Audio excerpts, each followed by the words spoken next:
Hey guys, welcome back, and this week we are back on the Frankenholler, and this time I really want to start it.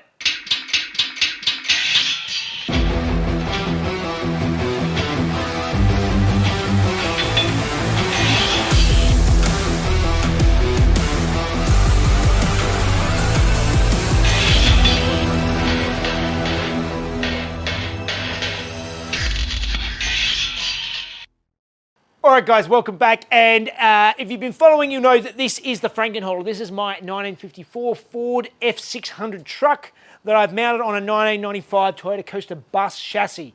If you missed it, I'll put a link up above so you can catch up to the last episode where I worked on it, and do all the things like I always say, like and subscribe and comment. It all helps out that mysterious algorithm. Where we left off last week, I connected up the fuel tank and ran all the fuel lines, and then started to tackle the wiring and realised the wiring was a bigger job than I remembered. And yeah, that's still something I need to keep digging into. Wiring is such a big, tedious job. Even keeping the existing wiring loom, it's still a lot of work trying to connect everything back up again after it was all removed from the car, but labelling definitely helps. There were a few comments last week asking why I didn't just put straps over the top of the fuel tank like was holding in underneath. And I could have, but I really wanted to lock it in side to side from moving, and by just putting straps over the top and bottom, it could have been fine. But you know, I thought, let's make it nice and solid, and I'm quite happy with it. Another one was the fuel filter that I put in the back, and it's inside the chassis rails, and then on top of it is actually a pump to pump up and build up pressure into the fuel system. Lots of people were commenting that I would regret putting it there because it's going to be hidden underneath the tray and stuff like that. It's not going to be that hidden. If you remember the way I've designed this tray, the tray is going to slide backwards and all the way off and onto the ground. So I can just slide it back out of the way, and the pump is right there, right easy to get to, but I can still build the sides and hide everything in the way I plan on doing it, and still have access to that without too much hassle. So yes, I'm not too concerned about that as it is in the position where it is. So all right, let's get stuck into this wiring, and let's show you where I am and the issues I've come across. All right, so last week I started to tackle all this wiring, and lots of people were really triggered by that. A lot of people really struggle with wiring, and I totally get it. It's always an overwhelming thing to come into. But thankfully, I removed this entire loom from the bus, and I've just got to try and make it fit into this truck, which does sound like a headache, but at least it's basically all here. I just need to move it around. I may end up having to lengthen some things and shorten some things, but it shouldn't be as bad as, for example, what I did on the Ferrari, which was starting from scratch, and I had to start everything, and you know, there wasn't a wire in that car to make both the body loom and the engine loom. I did everything.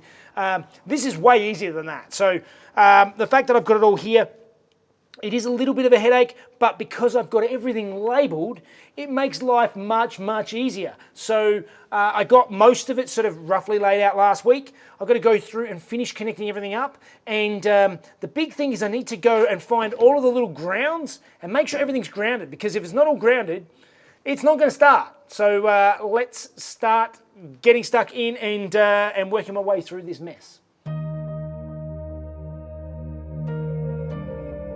So I start laying out the wiring, connecting up the batteries, and just really trying to lay it out roughly the way it laid out originally in the bus.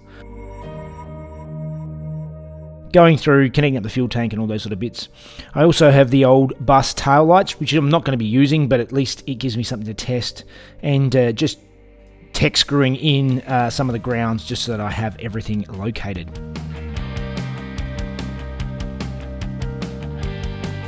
Now I have the second fuse box that was behind the seats in the bus, and I'm making a new spot for that in the floor. So once I've marked it out and got it nice and centrally located, I go through and I drill all the corners of the hole I want to create, and then cut in between. Just gives a nice neat finish rather than just a hacked hole.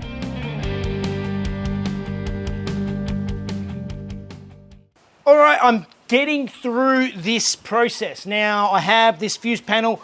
It's mounted in the floor nicely underneath where the passenger seat is going to go. There's going to be a framework for the passenger seats. There's going to be like a access here, and I can put a little hatch in there to be able to get in there and change fuses or whatever. And it's sort of, I'll hide it under the carpet, make a nice little edge on it or something. So that is done there. I am getting through connecting up all of my wiring. It helps when I mark things properly. I marked a couple of the wires as going to the alternator, and I was wondering why, even with the engine moved back 240 millimeters, they went straight to the battery. The battery tray hasn't moved, and they didn't reach. And then I realized they were actually for the starter motor, not for the alternator. So labeling well is good, but yeah, you need to pay attention. Another thing I've come across is this here appears to be a push button of some sort. I'm not sure exactly where it originally went or what it's for. So if anybody knows what that is, let me know. Particularly anyone who's got a coaster bus themselves.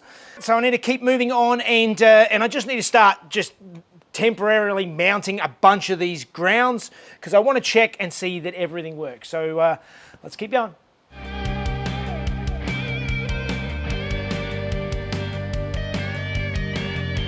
I am pretty sure all of the wiring is connected, all of the grounds are grounded, which is the most important part. As many have said, this is a very simple engine and it doesn't take a lot to get it running. Basically, you're sort of 2 wires and it will work with this sort of mechanical fuel pump, etc.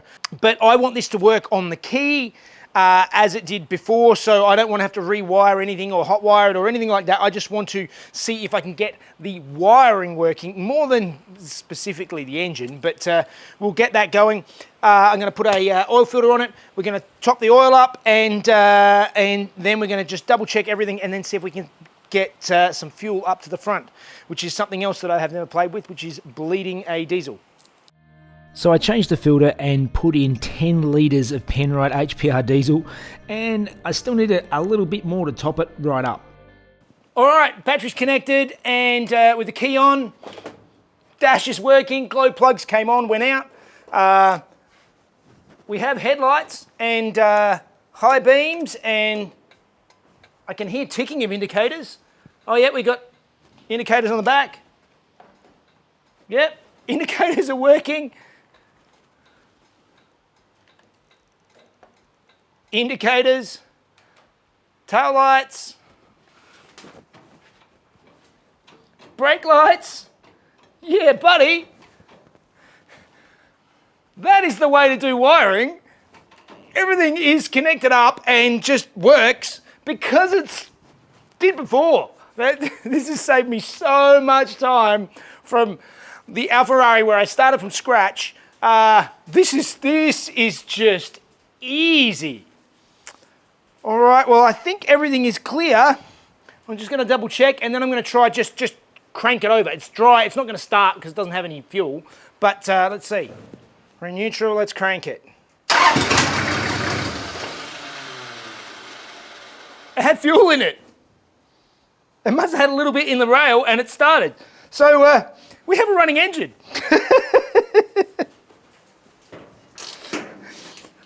Let's change that fuel filter, pump it up, and see if we can just start the thing. So I got the old filter off and the new filter on relatively quickly, but I was trying to use the little pump on top of the filter to try and charge the line, and I was getting nowhere. I did it for about 10 minutes and just didn't seem to be able to create enough suction to get any fuel out of the tank. So instead I just thought I'd try starting it and see if it could suck the fuel through.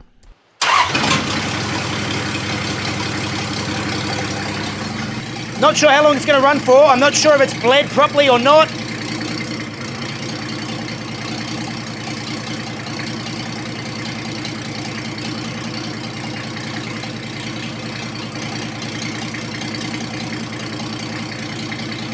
Surely that's more than what was in the pump and in the rails.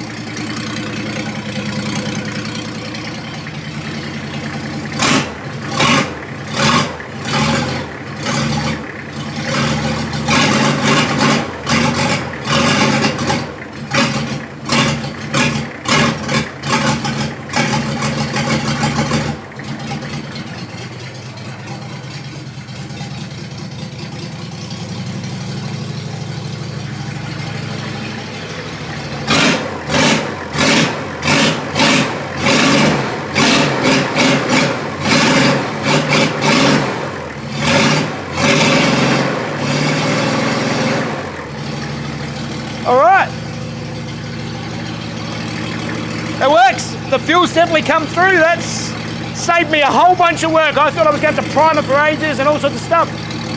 And it works. It's loud because it's got no exhaust on it, but not actually as loud as I thought it would be. It works. Yes! That's another thing ticked off. Yeah!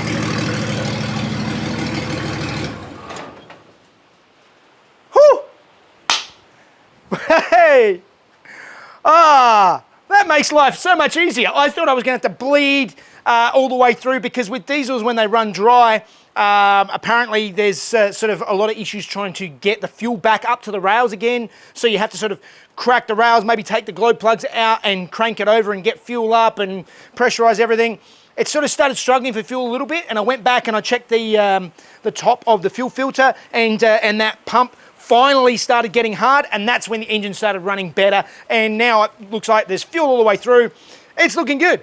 I've turned it off because I don't have any fluid in the radiator, but everything seems to be running and doing what it's supposed to do. It's doing truck things. Yes! That's a big step. All right, so we have the wiring working, the lights are all working. Basically, most of the things that I want to get connected do work. So let me have a bit of a think about where I want to move next. All right, well, the wiring ended up being pretty easy to sort out, and that means that I need to move on to some of the other systems that I do want to keep going in the truck, and I'm trying to transfer it over from the bus to the truck, and that next thing I want to tackle is wipers. Now, I have the wiper motor out of the coaster bus, and for those who don't sort of really know how wiper motors generally work, it still spins just round in a circle. The motor itself doesn't go backwards and forwards. It does a circle, and that pushes this rod backwards and forwards, and that controlled the wipers. Now, I don't have the wipers anymore for that, but I still have the wipers for the truck. So this is the original wiper set up for the truck, if I can get that all together.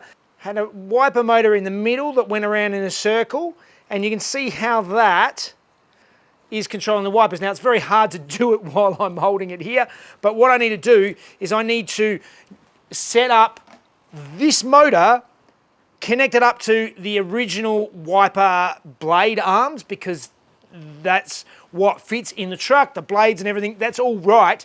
I just want to use this motor to control it. That way I can keep all of the same switches. I can just plug it in and it works. So keep it easy, keep it simple. That's the plan with everything on this truck. So we currently have this arm. Now, what I'm worried about is that this arm, I think, is potentially at the moment in this current setup going to throw too far. I need to make sure I've got the right travel of the this arm off of the motor. Make sure that is traveling the correct distance either way, so then I can connect it up to my wiper blades, and we'll have wipers working in the truck off of the factory switches, and everything's just going to be easy, I hope. So I start by taking measurements of how far the original Ford wipers moved, and also how far the throw on the arm for the coaster's wipers is. And as you can see here, I dismantle it and I actually cut the end off of it and weld on another end to make it a bit shorter.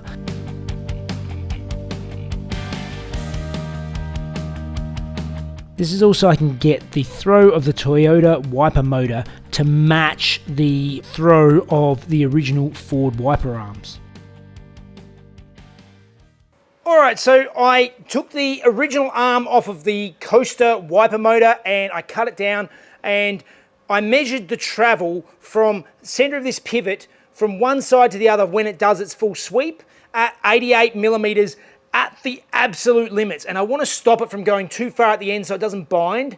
So I did it at half of 88 to 44. I did 42 millimeters from center to center so that I can actually, hopefully this will be the limit of the travel. So that's as far as it'll go one way. And then the other way, I've just got a bolt going through all three at the moment, but I'll actually make some sort of nice bushing there with some washers in between or something. But for now, let's plug it in and see if this actually does wiper things.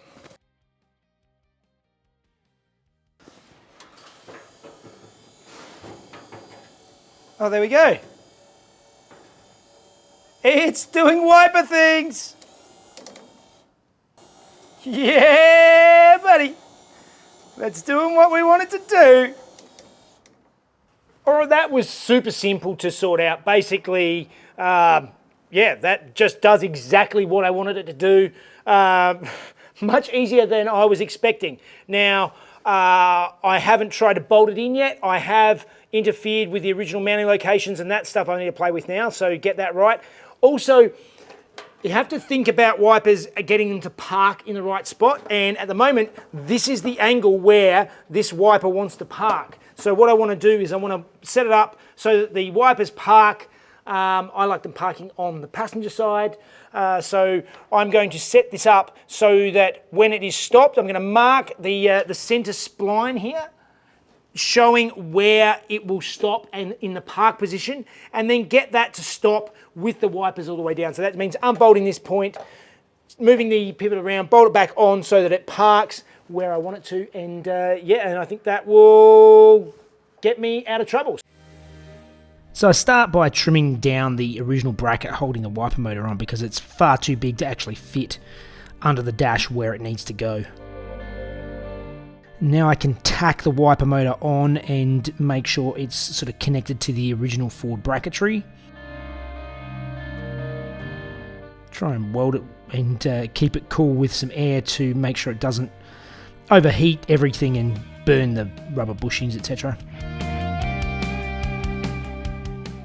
All right, well, I'm very happy with the way this has come together. I thought it was going to be more complicated than it has been, but using the wiper motor and the wiper mount and connecting it up to the original wipers from the truck has actually been reasonably straightforward. What I need to do now, though, is work out a way to connect these arms together with the arm from this wiper motor so that they don't wear out. So basically, just for testing, I just use an old M12 bolt. But I don't want to leave it like that. Everything's sort of rubbing against each other, and eventually it's going to be a big mess and break and bind and whatever. I have got a Teflon washer kit from Raceworks that I can use to stack between each thing, because these things are sort of moving backwards and forwards all the time against each other. They're just going to wear out. But I'm going to hold these together with an M8 bolt, and I need to make a sleeve that I can clamp in between and have it locked nice and tight on the bolt side, but it's not super tight on these bits here. If you don't understand what I mean, it will become clear in a minute. So I start by taking measurements of all the nylon washers that I'm going to use, and now I start out on the lathe with a bit of steel bar. Start by core drilling an 8mm hole through the centre and just facing the end of it, and then just gradually turn it down until I have a nice clean 12mm steel spacer. And then I just cut it off. All right, I've given everything a quick coat of paint, and you saw me there turn up on the lathe a nice little barrel that basically fits nicely over an 8mm bolt, and I'll be able to bolt this little barrel hard together without actually clamping in all of the moving parts. And that way you'll be free to move but still be locked in tight. So that is the point of that. So let's start reassembling this. I'm going to use a bit of white grease and make sure everything can sort of move and is free to go, and we'll have some wipers. So now reassembly begins, using lots of white grease and the nylon washers that I mentioned earlier.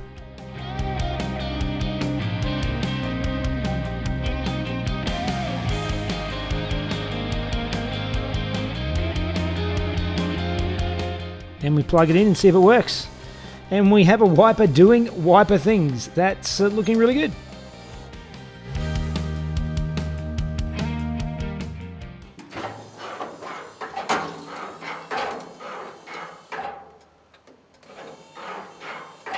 Yeah, buddy. We have wipers.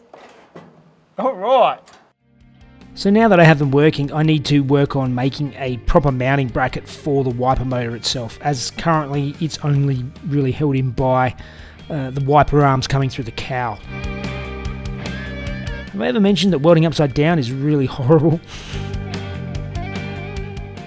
All right, it looks very ugly. I did some very ugly welds, but I joined on the old bracket and now it's actually reinforced the wiper so that it's actually not just to hold on by where it mounts into the cowl. So that should keep me out of trouble. Actually, one thing I want to check that I haven't checked yet is my gearbox. So many of you will have seen that I altered my shifter linkage a couple of weeks ago so that basically I can now shift gears from here instead of the big linkage system that was done before. But I wasn't certain. I spent a lot of time trying to make sure I put the gears all in the right order, but I wasn't totally certain that it was right. But what I can do now, this bus did have a reverse beep, so I can check the shifter. If I can put it into reverse with the key on, let's see if A, the beeper works, and B, if I've got the linkages all around the right way.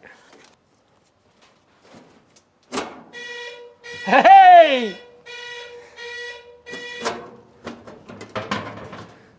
All right, that was a good test to be able to show that it still works, it's doing what it's supposed to do. That is fantastic.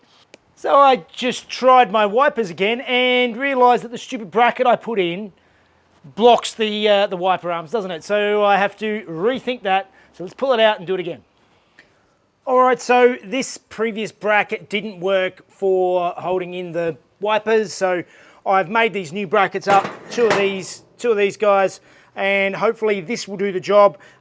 Giving individual brackets means there's extra spacing in between, and I've got this sort of big step down so that basically the mechanism can sort of spin in between and not touch. So hopefully this will give that little bit of extra reinforcing to the wiper motor, and I can weld it all together and it will do the job. All right, let's have another go at welding upside down, but hopefully for the last time. At least the last time on these wiper motor mounts. All right, let's see. Hey!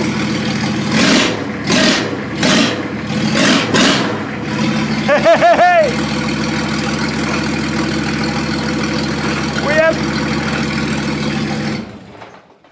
We have a running Frankenholer. We have wipers that work. The wipers took so many more goes than I thought it would just for the reinforcing, because I kept putting reinforcing bars where it would hit in the swing of the motor, and it was blocking it, but now they're working. We have wipers, we have a running engine. We're doing well, and I am a hot, sweaty mess and out of time, so I think that means it's time for Fun Facts with Mrs. Jeff.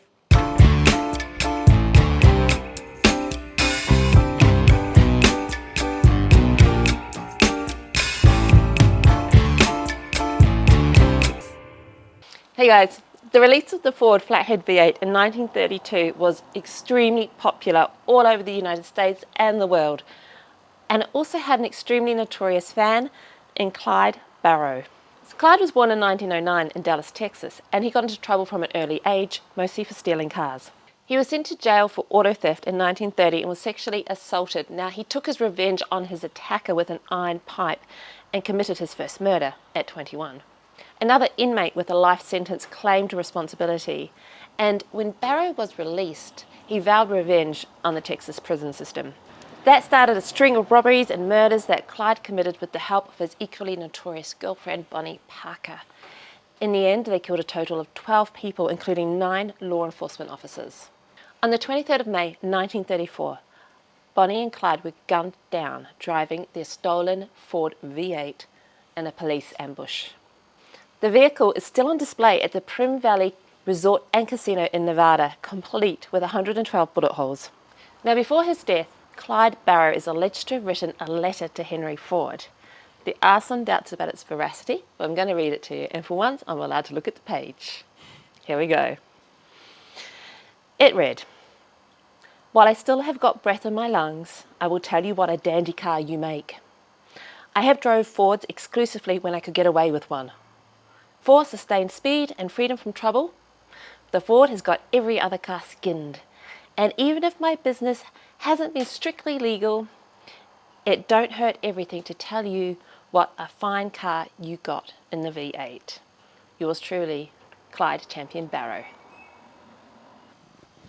All right, well, we have a running vehicle now with wipers and lights and all those sort of things that are all connected and all going to work. So I can extend the loom for the lights and change a few things when I need it. But ultimately, it's working as it's supposed to, which I'm very happy about. Yeah, I can't believe it. Yeah. It's so rare for you to have a car that actually, works so quickly on in the process, like early on in the process. I mean, yeah. It definitely helps starting with something that worked in the first place. And it had petrol in it, didn't it? Diesel. And just to know, if you want to grab something, I thought I would make up these jack knobs. So these are actually 3D printed parts that can go onto your engine crane or your shop press or whatever, that basically instead of having to use the pole, you can actually just have a knob on it. Makes life so much easier. I've made these up. There's a link in the description. Go down and have a look. And it's got the logo. It's got the new logo on it, yeah, I just thought I'd have these and some stickers and stuff available if you want things for Christmas or whatever. Yeah, go and check them out. As I said, link in the description. We'll send them off. Yes, all right. Like, subscribe, of course. Patreon helped Jeff out on his vehicular journey. Yes. And see the videos a day early with no ads. Right, thanks everybody. All right. Take care, bye. See ya. Hey guys, the release of the That's a Ford Flat V8. Lord. The release of the Ford Flathead V8 in 1932 was popular all over the... Can you move your watch? It's shining right in my eye. He was sent to jail in 1930 for auto theft and... Sorry, it's just too bright. It's really, I'm really squinty. Let me just...